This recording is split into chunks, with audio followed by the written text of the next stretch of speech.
Assalamualaikum warahmatullahi wabarakatuh. Alhamdulillahirabbil alamin, wassalatu wassalamu ala asrofil anbiya'i wal mursalin wa ala alihi washabihi ajmain. Amma ba'du. Yang terhormat Ibu Dian Intan Suryani selaku guru mata pelajaran bahasa Indonesia dan teman-teman yang saya sayangi dan saya banggakan. Pertama-tama marilah kita ucapkan puji syukur kehadirat Allah Subhanahu wa taala yang mana telah memberikan nikmat dan hidayahnya kepada kita semua sehingga kita semua dapat berkumpul dalam keadaan sehat walafiat. Selawat beserta salam kita aturkan kepada Nabi besar kita yaitu Nabi Muhammad sallallahu alaihi wasallam dengan lafaz Allahumma shalli ala sayyidina Muhammad wa ala ali sayyidina Muhammad.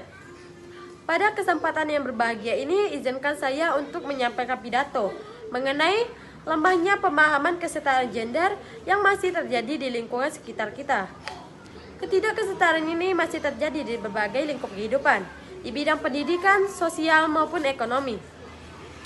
Padahal perlu kita ketahui bahwa hak asasi kita sebagai manusia adalah mendapat kesetaraan, hak untuk hidup secara terhormat, bebas dari rasa ketakutan, dan bebas menentukan pilihan.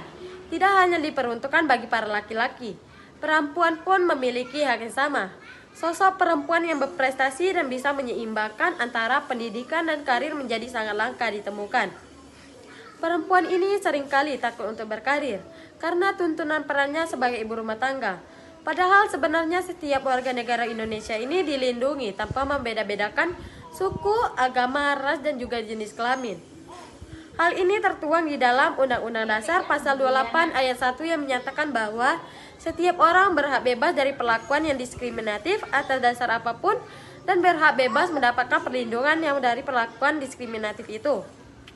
Namun pada kenyataannya, membeda-bedakan seseorang berdasarkan jenis kelamin itu masih kerap terjadi. Ada berbagai macam ketidakadilan yang dialami khususnya oleh perempuan, antara lain stereotip atau labeling yang masih melekat, seperti perempuan itu lemah, cengeng, penakut, sedangkan laki-laki itu kuat, berani, dan bijak. Padahal tidak ada yang salah dengan pembedaan itu. Namun, ternyata pembedaan karakter tersebut kerap melahirkan tindakan-tindakan seperti tindakan kekerasan dengan anggapan bahwa perempuan itu lemah. Hal ini tuh diartikan bahwa perempuan dapat diperlakukan secara semena-mena. Lalu kuatnya budaya patriarki menyebabkan pemikiran bahwa sia-sia menyekolahkan anak perempuan ke jenjang yang lebih tinggi. Banyak juga yang mengatakan bahwa setinggi-tingginya perempuan bersekolah, akhirnya masuk dapur juga. Kerap ditemukan seorang anak perempuan yang pendidikannya lebih rendah dibandingkan laki-laki. Hal ini dikarenakan masih banyak yang menganut paham bahwa seorang perempuan adalah pengurus rumah tangga, sehingga tidak usah untuk melanjutkan pendidikan. Lalu ada juga yang berkata bahwa jika perempuan ini nikah dan mempunyai anak, maka pendidikan tidak penting baginya. Paham-paham inilah yang menjadikan bangsa kita ini, bangsa Indonesia, kerap jalan di tempat. Bahkan buruknya semakin tertinggal ke belakang. Di bidang ekonomi juga terjadi marginalisasi atau terpinggirkannya kaum perempuan, yang dimana perempuan ini dianggap bukan tulang punggung keluarga. Sehingga ketika mereka bekerja, mereka kerap mendapatkan pendapat yang lebih rendah dibandingkan laki-laki. Kita harus melakukan perubahan agar bangsa ini tidak semakin tertinggal. Perlu adanya kebijakan yang tegas, terutama dari pemerintah dan dukungan masyarakat setempat, untuk menyelamatkan bangsa ini dari keterpurukan. Untuk mengatasi ketidaksetaraan gender ini, perlu dilakukan pemahaman sejak dini bagi anak-anak mulai dari lingkungan rumah tangga. Sehingga sejak dini anak-anak ini mereka belajar untuk tidak membeda-bedakan gender dan memiliki kemampuan untuk menghindari diskriminasi gender. Mungkin ada juga beberapa strategi yang bisa dijalankan pemerintah untuk mengatasi isu ini. Yang pertama, menyediakan akses pendidikan yang bermutu secara merata bagi anak perempuan dan laki-laki.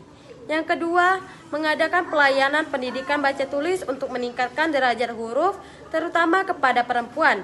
Dan yang ketiga, memberikan informasi dan edukasi dalam rangka meningkatkan pendidikan berwawasan gender.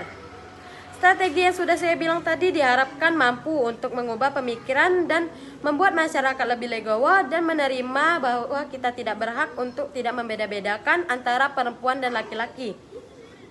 Sekian pidato yang bisa saya sampaikan kali ini. Mohon maaf jika ada kekurangan ataupun kesalahan dalam penyampaian. Terima kasih banyak atas segala perhatiannya. Wassalamualaikum warahmatullahi wabarakatuh.